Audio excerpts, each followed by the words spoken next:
name is Jason JROCK Houston, and tonight I'm speaking with singer Jim Crean. And Jim, the reason we're talking to you tonight is because I recently picked up Carmine Apice's Drum Wars CD. It's a live CD, and you're the lead singer that plays in the band. And so I wanted to kind of talk a little bit about that and a little bit about your history. So why don't we start off the interview by sharing with us how you first hooked up with Carmine Apice and got to be a part of this project. Well, about 3 years ago, what happened was the Drum Wars has been around since like the late 80s.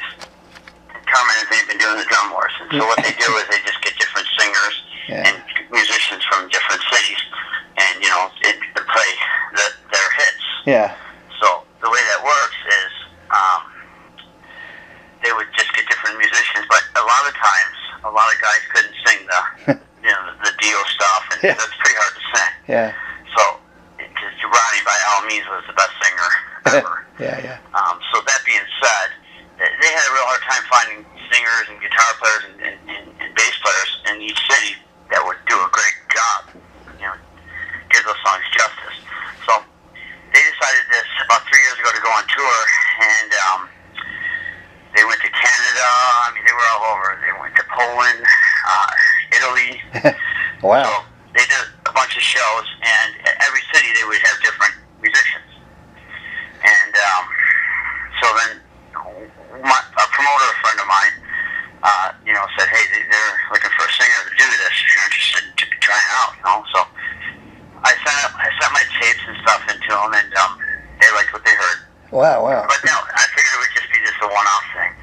So by the time they came to Buffalo, here, my hometown, basically we did a rehearsal with them. They were quite impressed. And then we did the show and went over probably one of their best shows they said they ever did. And then after that, they had a band that was supposed to play the next night in a different city, and they ended up canceling that band and taking me on. And then they made me their official singer. So I've been with them for about 2.5 years, and I've done countless shows with them throughout the country. I mean, we toured all out throughout the country with it. So, but again, we use different guitar players and bass players in every city. Yeah. Because one guy I'm friends with, Phil Southon, he used to be the bass player in Ozzy Osbourne. He told me that he's done some of these shows, and so I think it's a pretty cool concept. Great concept. Phil's a phenomenal musician and a good friend of mine as well. Yeah. And you know, I've done a bunch of shows with Phil. He's done a bunch of shows in the Drum Wars project. And you know, we used Rowan Robertson from the Dio band. Wow. He played guitar in a couple shows. We used T-Bone from the Government Mule. We've got Ethan Brosh, who is an up-and-coming guitar whiz.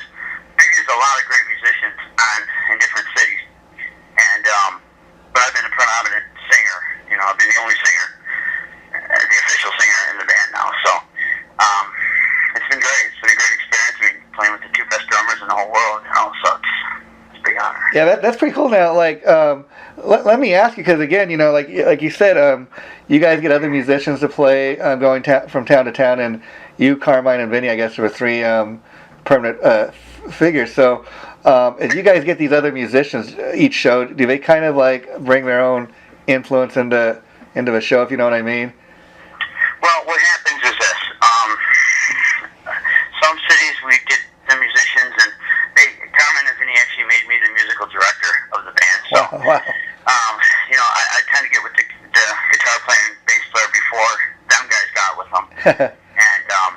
And again, the touring, when we're touring, you usually get in the night before in the city, see what I kind of scout the talent and see how good they are. And if it's not really up to what their standards are, I kind of whip them into shape, I guess you want to say, you know. In some cities we've done, I've not had to do that. I just would show up and the musicians were great. Yeah, how cool. Some cities I'd say, you know, we got to work on this, you know. So that being said, it's been a great run. You know, I forgot to mention that we used Sean from Megadeth when we did the Vegas show, and he did a great job. We used Ronnie Mancuso from Jakey Lee Band. He did a great job.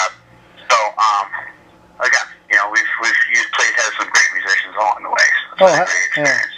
how cool is that? Now let me ask you, because again, this is kind of a different type of project in that, typically you have like one drummer, and like when you're up there singing these songs on stage, you got a drummer on the right and a drummer on the left. Does it ever get really loud up there to the point that you have trouble hearing what you're singing? This is probably one of the most difficult bands to be in because, that being said, if, as a singer, as a musician's standpoint, we do the songs. The songs are the songs. Yeah. But we do them our own unique way, as you can tell on the record. Yeah. The drums, we had two loud drums playing, and the timing, and we kind of do tempo changes and solos in different spots.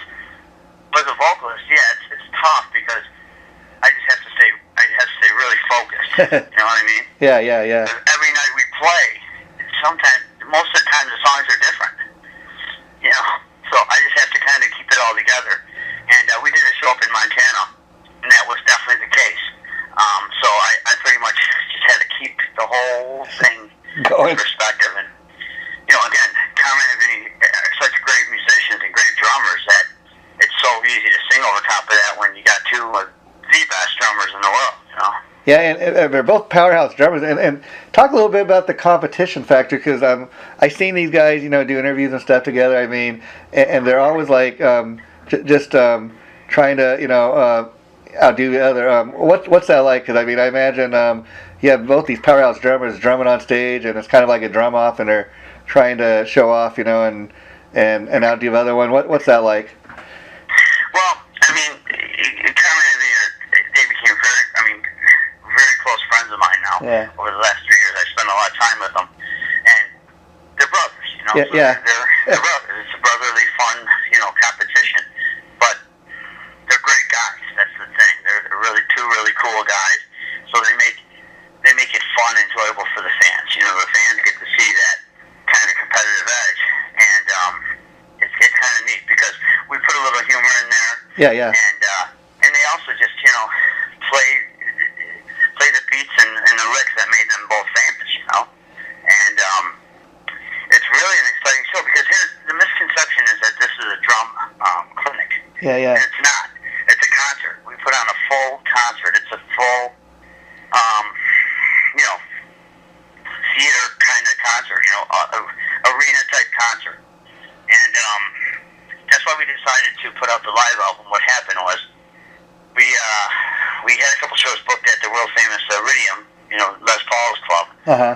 And then we decided, why don't we record this for a live record? We kind of found out that day that we were going to do that. And there was a record label that had interest in working with us. We were actually going to put out a studio album. Oh, cool. We signed a deal with Cleopatra, and we were going to actually do a studio record. So we started writing songs for that.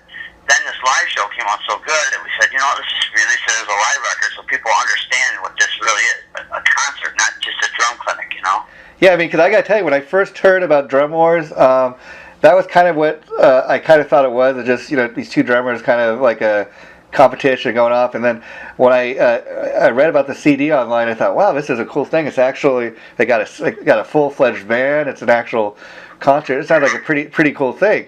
And the cool thing, I've talked to Carmine before, and anything that knows anything about Carmine, like he was telling me, his whole thing is he likes to bring make the drums the main attraction, bring the drums to the center, which is a cool concept, being that he's a drummer, because most of the time when you go see bands, and it's all about the lead singer and the guitar player, and he was telling me, he actually is the one that started the Guitar Center drum off that they have out here every year now, and that's kind of how he started doing the Drum Wars thing. So I think it's a really great concept to have a band, where the two drums are, kind of a main focus. Yeah, definitely. It's a celebration of both of their careers. They both had such amazing careers, played with the best musicians ever, and in some of the biggest bands of all time. Yeah. So that being said, it's kind of neat to see them in a more up close and personal, setting. Yeah, and let me ask you, Jim, because this is pretty. Looking at the songs on the CD, you guys put picked a pretty great selection of songs, but you know, this is mostly like Dio and Ozzy and Sabbath stuff, which is great. I think that's what the bulk of the fan base really digs. But do you guys ever throw in like you know, because Carmine has done you know, all kinds of other things. You ever throw in like a Blue Murder track or a Vanilla Fudge? Yeah, what initially happened was we did Vanilla Fudge, we did Blue Murder, we did Cactus, we did some Traverse stuff that they did together. So we were doing everything. That's cool. And then we just started seeing, you know, they basically had me keep an eye on the crowd to see what kind of was going over and what wasn't. Yeah. And it just seems like predominantly the crowd was there to hear some Dio.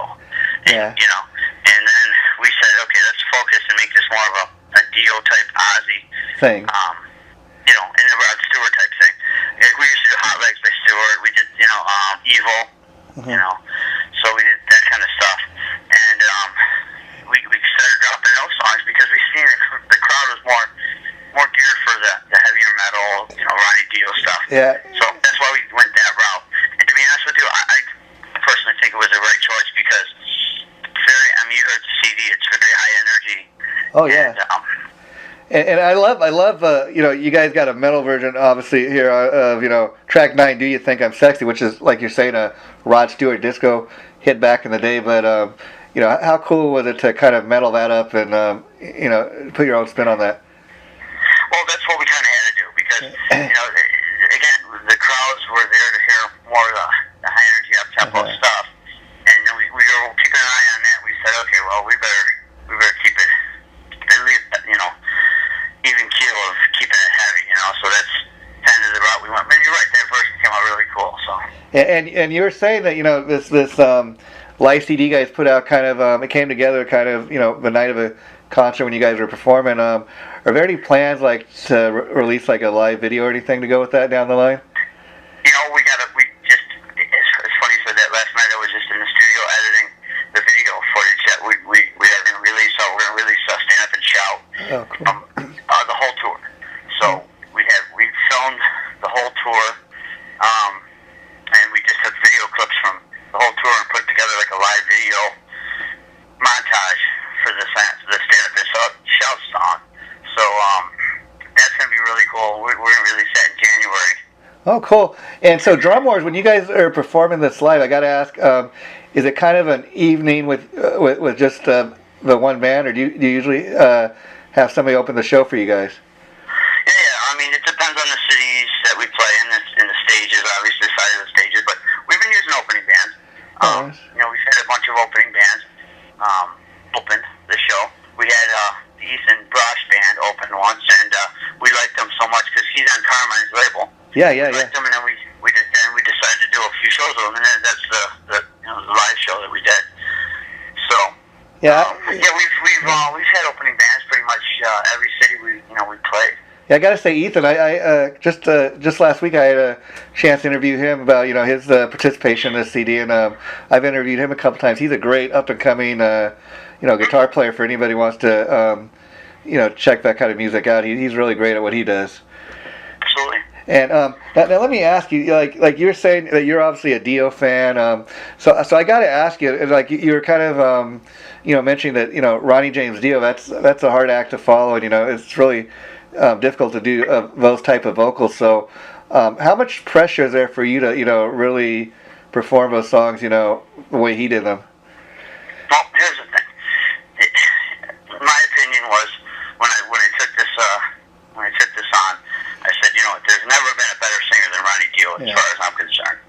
You know, I'm not going to try and sound like him and try and rip him off or however you want to word it. I thought, you know what, I'm just going to, you know, do the songs justice for Ronnie, the way Ronnie would be proud of. You know what I mean?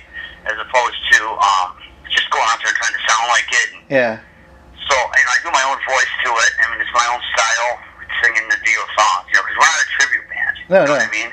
But at the same token, you know, you being a Ronnie James Dio fan, I imagine it's a great opportunity for you to get up there and, like you're saying, play these songs. And you, I'm sure you feel, you know, honored or whatever, however you want to put it. It's not a tribute band, but it's kind of your tribute to Ronnie, if you will. That's exactly it. And you said it best. Playing with the real guys, you know, the real guys that actually played on the records, you know. That's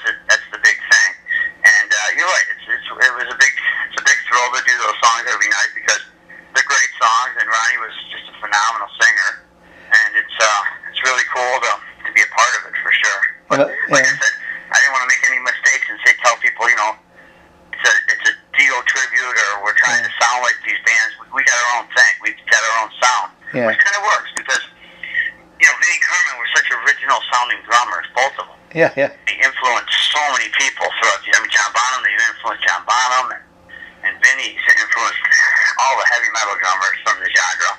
Yeah. Carmen's influenced every drummer ever.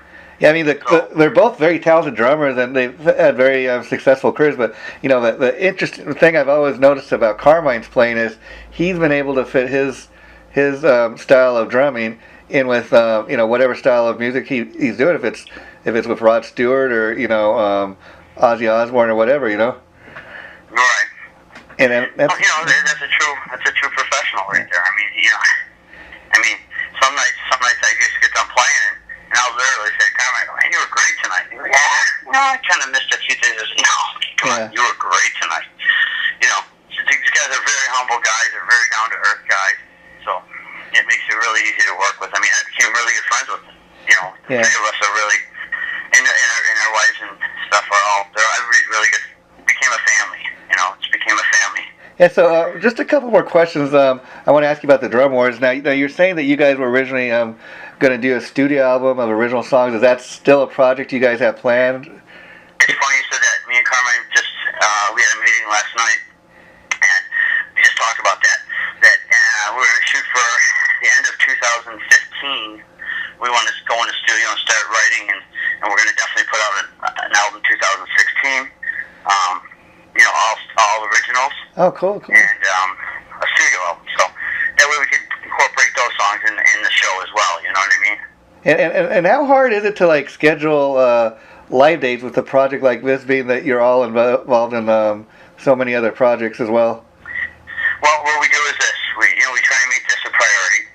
But one good thing is all three of us control our own schedules. Oh, okay. The bands I'm in, and the bands Carmine and Vinny are in, we all control our own schedules, so we can all pretty much put our schedules together, figure out when we want to tour and when we want to do shows, and then we just all decide and we block out those dates. You know what I mean? Yeah. Okay. Then the last thing I want to comment on is I think the fact that anybody that can and I've listened to the CD, so I haven't seen you perform live, but just listening to this live CD that you guys put out, I can say that you do a remarkable job of performing all these songs, by Ozzy and Dio and Rod Stewart even. So anybody that can perform that, that huge range of material, I think's got to be a pretty decent singer. So what I'd like to now kind of get into, Jim, is kind of a little bit about your back history. Are you originally from the LA area, or did you come out here specifically to try to make it in music? Well, first of all, I appreciate that nice compliment you just gave me. Appreciate that. Well, actually, I don't live in LA. I live in Buffalo, New York. Oh, okay. Wow. So, but I'm out there a lot. I'm out now. We come out to LA a lot because the bands. Me and Carmen both live in New York. He lives in the city. I live in Buffalo, New York, outside the city, and Vinny lives in LA, San Diego area. Okay. So, but we all kind of converse to LA before we do our tours. We kind of rehearse there, and we head out. That's kind of how we do it. Okay. So, but I've played LA for years, and that's the place to play. And so New York's where you're originally from, then, I guess. Correct. Okay, so what was the point in your career, I guess, or how old were you when you decided you kind of wanted to give it a shot at becoming a professional musician, or music was what you wanted to do for a living? I was 13 years old when I first started playing my guitar and doing vocals and playing like that. My dad was a drummer, so I kind of was influenced at a young age. Saw that. And then by the time I was 15, I was already playing the circuit, here in my hometown. We were already playing clubs, and by the time when I turned 18, literally the day after I graduated from high school, I went on the road with a band and toured throughout Canada for, almost 2 years. So, okay, so that's kind of how it just all happened. So I was curious, did you start out strictly as a guitar player, or were you always a singer too? Yeah, I started off with guitar, and then the band that we were trying to put together, because we were having coming down to sing, just couldn't cut it. And I would always do harmonies, so I said, let me just try this. And the guys in my band were like, this is you. This is what you need to do, you know.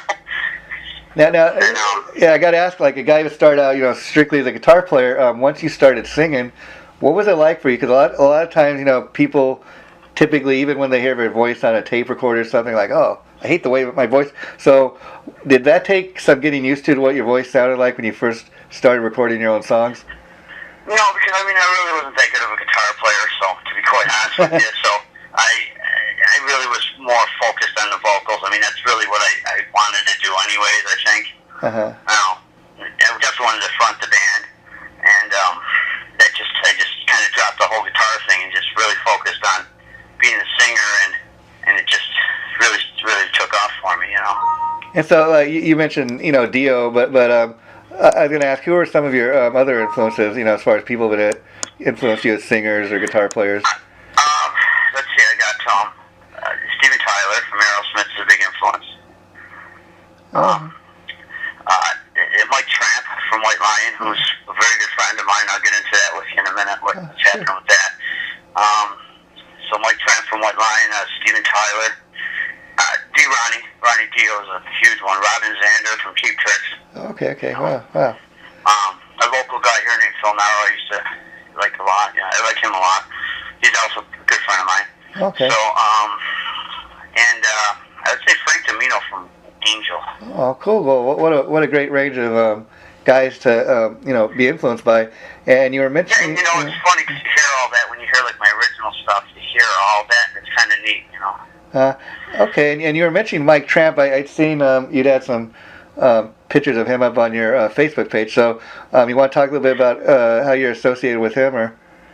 Yeah, Mike's a real good friend of mine. We became really good friends. Probably one of the most stand-up guys in the whole music business that I've ever met. Really a class act guy. I can't say enough good things about him. Yeah. Total class act guy. So I'm doing a follow-up on my new record, for my last record. I'm doing a new record. And I did a tour with Mike last, 2 years ago. We did a tour together and just became really good friends. And I asked him to write a song and sing it with me on my new album. He jumped at it, and so he's going to be on my new record. And so, what's that like to be, like you said, okay, now you and Mike Tramp are friends or associates, you actually met the man. What's it like to go from being, somebody that was maybe a White Lion fan growing up, and then you actually get to meet the guy and work with him? Well, here's what happens with that kind of thing. It can go one or two ways. When you grow up liking someone or thinking, influenced by them, then you meet them, they can totally not be the person you thought they were, and kind of change the whole outlook on things. Or they can do what Mike did, to be like the nicest guy ever, and you go, wow, it's even better than what I thought. And that's how it was with Mike. Well, that's totally cool. I imagine like when you were doing when you play with him and whatever, must be kind of interesting that he's trying to put out new music of his own, and people are screaming for those White Lion songs. It's tough for him, and it's not fair because he's got so many great songs on his. What he's done the last 5 years and his last few albums are just phenomenal songs, and that's what he needs to be known as. The White Lion catalog was great. Don't get me wrong. Yeah. But he's done so much better work vocally and musically and songwriting that stuff needs to be heard, and he needs to be recognized for that because he deserves it. Yeah, the shame about kind of what you're saying is, I'm aware as a music fan. I go on the internet and I check out what everybody's up to, and people that are really maybe a Mike Tramp fan, they know he's still out there putting out music. But the awful thing is, you can't even go to a local what's a record store. You can't even really buy the stuff. The only way to get stuff like by Mike Tramp is maybe on his official site, or if you go to Amazon.com, and it's there for people that really want to buy it, but it's not as widely exposed, which is kind of a shame, Well, that's kind of with everybody's. Not to go back to the drum wars, but I will for a second. That album, you said it yourself, it needs to be heard. That album's going to be, that's a very energetic, great album. But if this thing was released 20 years ago, it would have been, we got national press and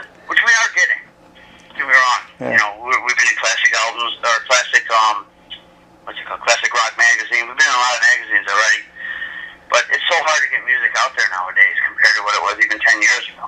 And in me, the Drum Wars CD, I think a big part of why people are hearing about it, not just that it's a great product in itself, but the fact that you got a label like Cleopatra Records putting it out, but it's also, that's in conjunction with Carmine's record label, Rocker Records, and so you got one of the guys actually in the band putting the thing out on his own label, and Carmine and Vinny both together putting their names on the product. They've got such a huge fan base, so Carmine's got an interest himself getting the word out about the CD, if you know what I mean, as opposed to if it was just on some other label, with some suit sitting in an office that really wasn't even part of the band. So I think that's part of what you guys got going. That's why so many people are starting to hear about it.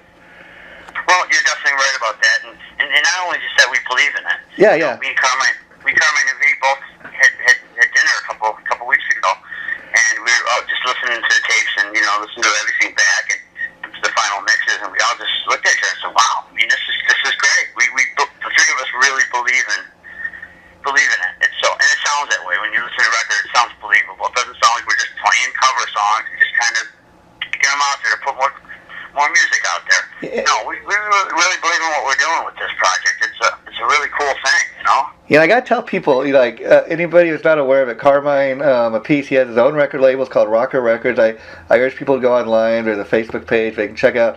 I recently purchased another release that he has. It's a Bogart and Appice thing. It's just called Friends. It's a collection of live tunes that he's done with different musical friends, him and Tim Bogart. It's just some live stuff. But if you're a Carmine fan or a Tim Bogart fan, it's great. It's a great little CD to have in your collection. And again, who better to promote some of Carmine's projects than Carmine himself? And it's and so I think it's a great label. And they've got stuff from Cactus, Vanilla Fudge. Anybody who's a Carmine fan, I suggest you go on. Check these releases out, because it's just they're great little CDs to have, and so like you were saying, Jim, probably between you and Vinny and Carmine, you're probably the one guy in the band that people don't know that much about. So what's that been like for you, doing all these interviews and people, finding out more about you now? Well, it's great. It's been a great experience for me all along. My last record I did was produced by a pretty big known guy, Steve Major, in Toronto. He did My Big Fat Greek Wedding movie soundtrack. Okay. And I had Billy Sheehan. He wrote a song for it, and I had the bass player from the Guess Who on it. A lot of Canadian guys. Seth Jordan's drummer. I had all those type of guys on there. So I had some big name guys on it, but like you said, this brings you to the next level of internationally being, my voice being heard internationally through this venue. Yeah, and even somebody like me, I gotta tell you that I knew nothing about who Jim Crean was until this Drum Wars CD came out, and then obviously I went and looked you up on Facebook, and like you're saying, you mentioned to me through email that your latest CD, I think, is called Velvet Crush. So the thing with me, like I said, okay, I want to get my hands on that CD. I want to check that out. I want to check out what he's done before, and I think that's the great thing about this Drum Wars project is it's going to increase your fan base, and I think that's a great thing about what you guys are doing here. Well, it's funny you said that, because since the album's been released, I think it's been 2.5 weeks only. I've gotten 10,000 requests for interviews and things like that, for how to get the album and all that stuff. So people, we've been in a lot of big magazines, and people are wondering, like you said, they hear the Drum Wars CD, and they're wondering, okay, well, I got to hear more of this guy. So it's been a great thing, and I can't thank Vinny and Carmine enough for that. Yeah, it's getting you out there a little more, and the great thing too, because again, people thinking, okay, well, for this singer to be playing with Carmine and Vinny Appice, he's got to be at least on the same level as they are. He's got to be that good. There's a certain level of professionalism. So, talk a little bit about your Velvet Crush CD. Now, you mentioned some of the players you had on. Were you guys like all in the studio when you were recording the songs together, the band and everybody, or did you record your parts separately? Some songs not. These are just guys that I've known throughout my career, touring and playing, and I play in a tribute band, and we go on the road with a lot of national bands. We've gone out with LA Guns and a lot of bands from that genre, the '80s genre, and I've become friends with all these guys. So I've kind of recorded with them and all that neat stuff. So that being said, that album, it's really well produced. I think some pretty good songs on it. And right now I'm in the studio currently doing a follow-up to that, and it's going to be out on Rocker Records. Cool. Carmen signed me to his label. He got a copy of the CD when I first met him. I kind of gave Carmen a CD when I first met him and said, check this out. And kind of didn't think much of it. He called me the next day and said, wow, this thing's great, man. What? This has got to be on a bigger label. Yeah. Wow. So, and I sent you a copy, so you should be getting it any day now. Yeah, I can't wait to hear it. But I was going to ask you, now you mentioned the tribute band Hair Nation. So how long has that project been together? Is that something that you recently put together? You've been doing it for a couple of years now. About 15 years. Oh, wow. And so Hair Nation, correct me if I'm wrong, from my understanding, it's kind of like a Steel Panther type band where you guys pay tribute kind of to the 80s scene, but you cover like, bands from that era. That's exactly what it's like.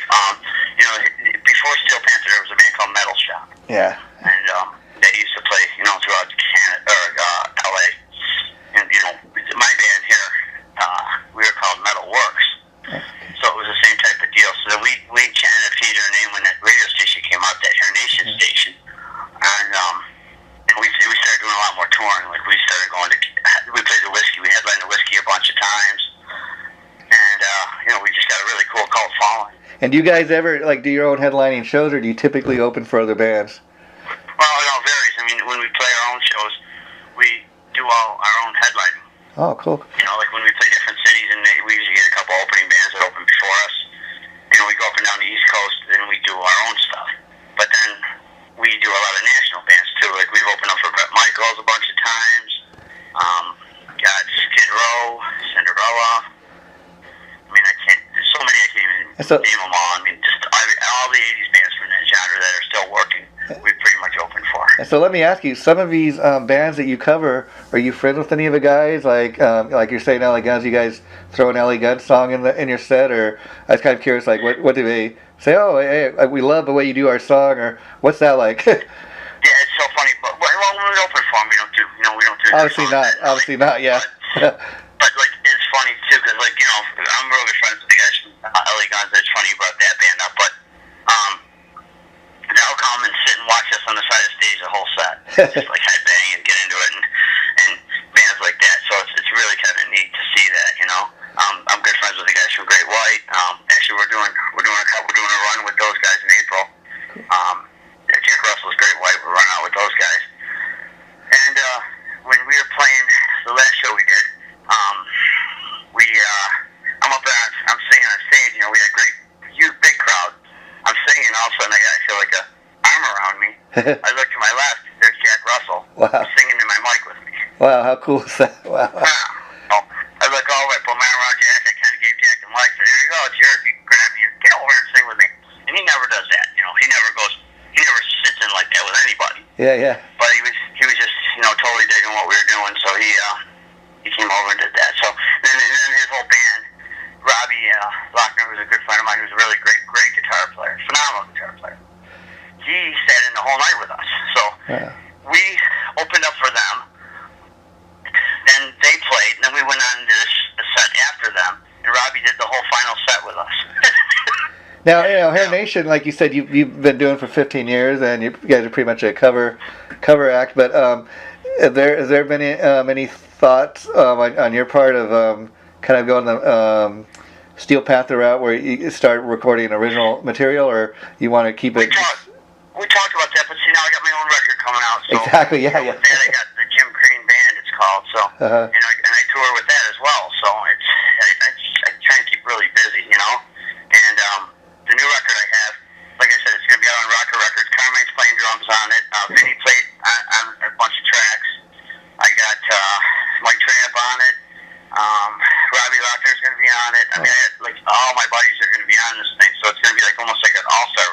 And I imagine this will be coming out next year. Yeah, I want to have it out by summer. Oh, cool. Because, and we're gonna release it on Rocker Records. You know. Yeah, So. and so like as far as putting a band together, you already got the guys in place. Yeah, I mean, you know, it definitely will be all named guys. That's for sure. Uh-huh. You know, I just got to figure out who's available, and you know, when we run out, we're gonna probably run once the record comes out. We'll run for that summer. You know, but again, I work around the Drum Wars touring schedule too, because that's a major priority of mine right now. You know. Yeah, and obviously, putting out your own original music with the Jim Crean band, that's got to be a great thing for you. But what was it like you said, on this next album that you're working on, that's going to be coming out next year?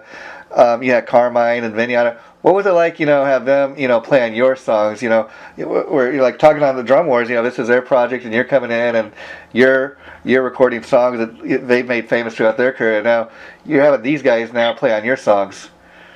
It's great that you said that, because when I gave them the tracks and I said, okay, here's, they had all the music done. I said, play it the way you want to play it, because Carmine actually asked me, he said, how do you want this? How do you want me to play this? Yeah. I said, you play it the way you want to play it. And when you hear the song, because the song Carmine played on was the one I did with Mike Tramp.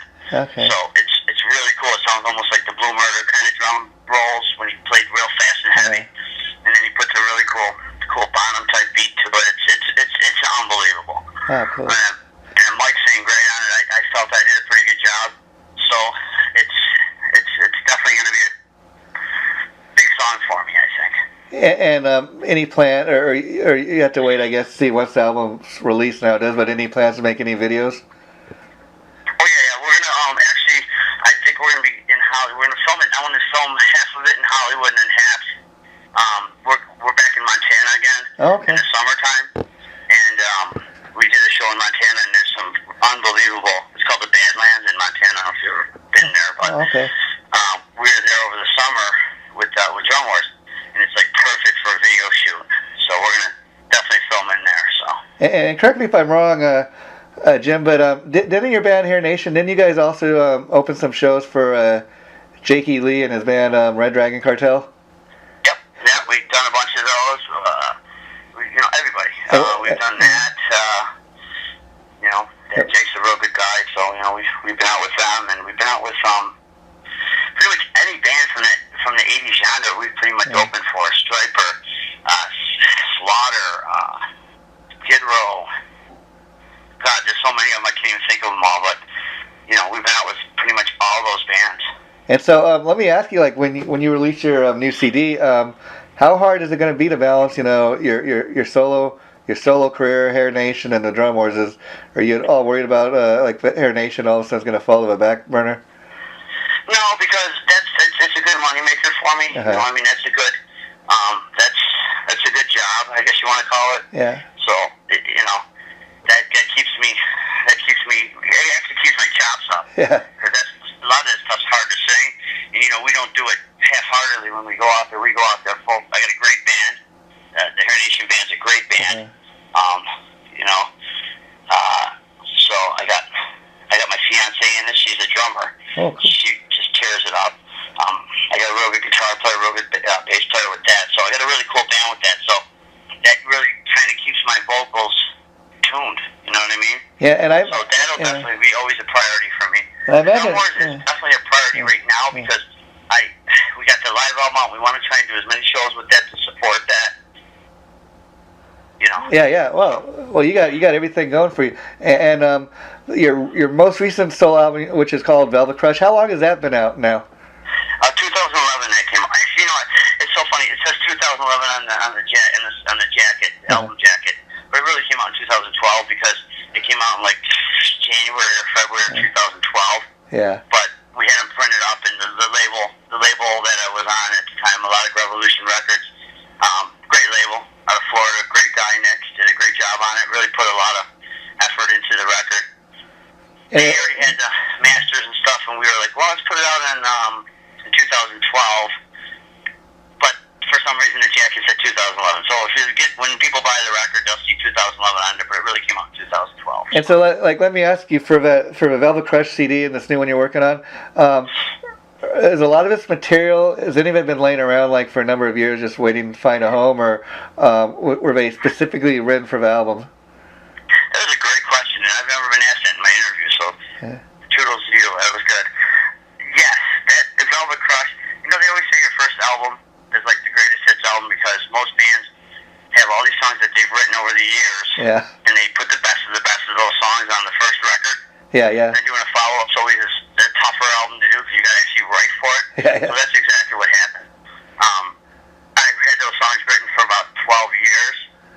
Well, Phil Naro and myself had those songs written for about 12 years. And we had demos of them and demo it and then demo them. And then finally, when I got the record deal in 2010, that's when we said, okay, let's get serious and get these things recorded. And when you hear the production on it, you're going to be quite impressed because it's really big production, And I was going to ask you about Phil. How did you hook up with him? Because he's another guy that's pretty amazing. He's one of these guys, super huge talent, and he's, he made a little bit of noise in the 80s, that band Talus, but never really broke out in a big way. And I know he's done some stuff with Peter Criss. What was he like to work with? Listen, me and Phil have been friends since Talus days. I was in a band that used to open up for Talus all the time, and me and Phil became really good friends. I mean, like really, he's one of my closest friends. Yeah.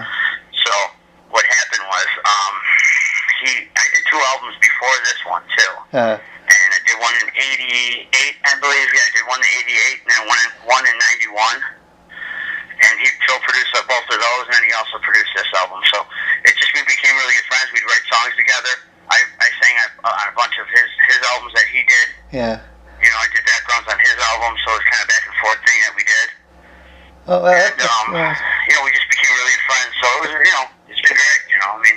Yeah. One of the last things I heard him do was a CD. Actually, him and Steve Majors, they played on a CD with Mark St. John. It was one of his solo albums called the Mark St. John Project. It was a little 4-song EP and had some of the songs that Mark and Peter Criss and Phil wrote together. It was a cool little thing, and it's just amazing because Phil's got such a great voice, but he's just such a such an underrated singer, if you will. Well, no doubt, he's definitely not even known. I mean, it's sad because he's better than 90% of the guys out there, but you wouldn't even know who he is. And it's one of those situations. He's big in Canada, though. He's got a great following throughout Canada. And now he went like the prog rock music. He went that direction. Okay. And I will say, he's doing a great job with it. He's got a really great prog band that is amazing. If you like progressive rock, Well. King Crimson type stuff. He found his niche. That's his niche right there. I have to check that out now. Now I was curious. Like you said, the Velvet Crush CD's been out since 2012, and you have a new one coming out next year. Have you had any chance to perform any of the material from the most recent album live, or will that come when you tour by the new CD? Yeah, what's going to happen is this is kind of the game plan that we kind of came up with. I'm going to release the album on Rocker, on Carmine's label, in the summer of 2015. Then we're going to do a show, a pretty big show. We'd like to do a pretty big show at the Whiskey in LA, and have that recorded for a live album. And then we're going to release that right after that. Kind of the best of both albums. So we're going to kind of put that out. So. Well, how cool is that? Jim, I've really enjoyed talking to you. And let me just tell you before I let you go. Number one, thanks for doing this. Can't thank you enough. And second of all, I'd like you to keep in touch with me because all these other things we've been talking about, I'd like to interview you again down the line, help you promote anything that you put out there because I can't wait to hear the Velvet Crush CD. So maybe we talk about that down the line. But and I'm going to write up a review for the Velvet Crush CD. And this interview, along with the one I did with Ethan Brosh, will be going on our site up in January. So we're going to have 2 of the guys connected with the Drum Wars, talking about their participation. And I'm going to write up a review for the Drum Wars CD. So you can look for that in early January, and I'll let you know the minute it goes up. But please keep in touch. And next time, when your new album comes out, I'd love to help you promote it. Yeah, definitely. I'll be looking for that because, like I said, I think this Drum Wars is going to help put my name out into the big market, I guess you want to call it. Yeah. And the album will kind of coincide with that, and I think people will be quite happy with that. Well, and let me know when you receive the CD because I'm interested in what your thoughts are on it. I think you're gonna be happy with it. I'm sure I'm going to love it because I mean again like I was telling you earlier, I think the cool thing about discovering a talent like you is, like I said, okay, I listened to the Drum War CD and I love it because I'm a fan of all those songs, and then I'm listening to somebody I've never heard sing these songs before. It's not Ronnie James Dio, it's not Ozzy, but then when I get a chance to put on your CD songs you've actually written from the heart and stuff, if you know what I mean. I get to really I think I'll really get to have a chance to really appreciate what you're all about. Yeah, because the stuff on like my original stuff is not as quite as heavy metal as what I do every week, every day almost. And it's like I've almost embraced that being known as the heavy metal guy, and I like that. It's a cool thing that like I've been getting a lot of calls from pretty big bands that are interested in working with me, Yeah. Because they need. It's hard to find a heavy metal singer like myself in this day and age because most of those guys either stop doing it or whatever. So a lot of bands need a guy who can still, bring it, Yeah, let me ask you on that note, like, you're starting to make all this noise right now. You have a new solo album you're working on. It's coming out next year. You're in Drum Wars. You got your Hair Nation band. If you were to get a call, say, from, I don't know, Warren D. Martini or someone saying, hey, we'd like you to audition for Stephen Pearcy's part, is that something you'd consider doing, or would you rather stick with what you're doing, and get your own music out there?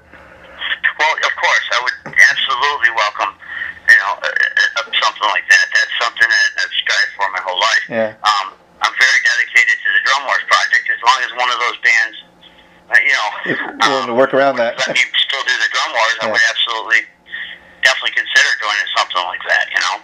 Yeah, and I what I think is great about you saying that is again, Drum Wars is like putting you out there. Like people are starting to hear the name Jim Crean and want to find out about who's this guy, who's this singer, and Carmine and Vinny obviously thought enough of you to make you the official singer of their Drum Wars project here, and I think it's great that I can tell in just talking to you, the appreciation you have for them giving you that opportunity and you not just being willing to throw it away just so easily the first big break you might get, I'm glad you said that because that's truly from my heart, and I've actually had that conversation with Carmine because, don't forget, they've had hundreds of singers throughout the years do these Drum Wars, and then none of them ever stuck, and then, here I come along, and now they made me their official guy.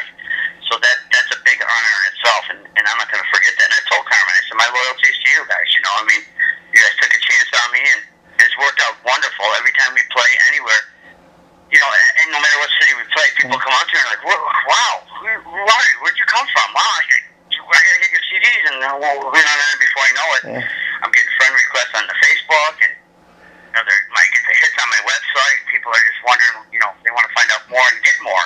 They buy my CD. It's kind of a great outlet for me, And now let me ask you, Jim. Like you guys have taken the Drum Wars all over the U.S. Are there any plans, or have you played outside of the U.S. with this yet? We haven't yet, but we're talking about doing China this summer, and Europe, and Canada. So. And before I let you go, the very last thing I want to ask you just kind of popped in my head when we were talking about the Drum Wars now is and how much you appreciate the opportunity they've given you. Did you ever have a conversation with them? Hey guys, why did you decide to go with an unknown singer, like somebody that's not as maybe got as much name recognition as you? They could have easily gone like a Mark Slaughter or a Gunnar Nelson or somebody like that. Did you ever ask them? Oh, because I have asked that. It's funny you said that, and they have tried doing name guys before. That just didn't fit. Didn't take it as serious as I do. Just didn't have the passion like I do with Ronnie. When I did this, the first show we did, Vinny kind of put his arm around me and said, "Ronnie would be proud of you," and that meant more than Vinny saying, "I'm proud of you." Him saying Ronnie would be proud of you. I went, wow. That's kind of like, that's a big statement right there. I mean, for a simple fact, Vinny's probably one guy that played with Ronnie longer than anybody because he played with him in both Black Sabbath and Dio and Heaven and Hell, which was really Black Sabbath, but we won't go into that. Well, but the brothers have tried using known guys that have already, paved their career and have made it. Yeah. And if you look back at their history, there's a bunch of guys who are pretty well known that did this Drum Wars show. And, the brothers were telling me, well, they didn't put the passion into it like you did, and they didn't have the range and the style and the sound that they were looking for. And I felt, I do what they want. I come along, I sing it the way they want it to be sung. Every night I bring it. I don't, I never done a show half-heartedly. I bring it hard every night, and I think it comes across that way on stage. You know what I mean? Yeah, and like I said, I've had the privilege of interviewing Carmine before, and I can tell people too that he's a huge discovery of talent, in his own career. I mean, even if you look at the band like the Bullet Boys, they were Carmine's band King Cobra back in the day, and those guys all went on to they left King Cobra, went on to bigger and better things, and I heard when Carmine first put King Cobra back together, the singer that he originally had, it had a sex change and had some stuff that they had gone through some personal issues, but Carmine was still willing. He called up the singer and said, "Hey, I'm putting King Cobra back together. I know you've gone through these issues, but if you're still interested, I'm willing to have you front the band." And it didn't quite work out, but I thought that just shows how cool the guy Carmine is. Carmine's a loyal guy. If you show him loyalty and you're honest with him, you're upfront with him, yeah, he's gonna get that right back to you. Carmine's the real deal, and I became very good friends with him. I talk to Carmine almost every day. Okay. And it's one of those situations where, he's one of those. He's a class act. I mean, they don't get better than him. You know what I mean? Oh yeah. Let me ask you, like doing the drum wars too. Like Vinny and Carmine, they're obviously brothers. Carmine's been doing it a little longer, so he had a little bit of influence on Vinny. But when you listen to these guys play, would you say that their drumming style is very similar? Would you say they each kind of have their different thing going? I think they totally got their own different thing going. That's cool. I think Carmine's more of a technical drummer, because Carmine's got really different techniques, and Vinny's power, he's just so powerful and effortlessly, and both of them together, that makes. I mean, they should have did a record like this years ago, because the way that both drums sound together, it just sounds unbelievable. Well, you heard the record. Oh yeah. It just sounds unbelievable the way these guys are. So you got two amazing drummers playing in sync to each other, but with different kind of beats. It's mind blowing. That's the only way to describe it. And I can't wait to hear this album you guys have planned, like the original material. Have you given any thought? Tunes already going. I gave them some song ideas, and then they put their stuff to it, and it's going to be real cool. And on that CD, I got to ask them: is there still talk like you're going to have a guy playing on the right and a guy playing on the left, or like is Vinny going to play drums on one track, Carmine play drums on? Have you given any thought? No, they'll be together same way. One right, Carmine on the left, Vinny on the right, same way that we did the live album. So you get two distinctive sounds, and that's how we'll do it. And I was curious, like like you're saying, was there any reason one guy was on the left and one guy was on the right, or is that just the way it worked out? I think it's the way they set it up. Set the drums up, and then actually the way we recorded it too. We had a mobile unit. They had a mobile unit there at the Iridium, and he said, "Hey, see, Iridium has their own label as well called Iridium Records." Yeah. And you see a lot of live albums come out. I mean, Jeff Beck just put one out on Frontiers from Iridium. So they record all the national bands. Yeah. They record all the bigger bands that play there, and then they give you the option if you want to, if you want to buy the tapes and do what you want with it, or you want to have it released on their Iridium label. Well, Carmine's got his own label, obviously JROCK Records, and then we got the deal through Cleopatra, so it was just made more sense for us to buy the tapes out and do it ourselves, and it really worked out to our advantage. And to be honest with you, I think it came out great. Well, like I said, Jim, I could talk to you all night, but I know you're in New York. It's a couple hours later than it is here in Los Angeles, so I won't keep you much. I'm not going to keep you anymore. I'm going to say goodbye now and cut it off. But thanks again for doing this, and please keep in touch, because I'm interested in all the stuff we talked about. I promise you, once I get the Velvet Crush CD, I'm going to give it a listen, and I will write you back with what I think about it, and maybe down the line we could do a follow-up interview where we just specifically talk about that CD.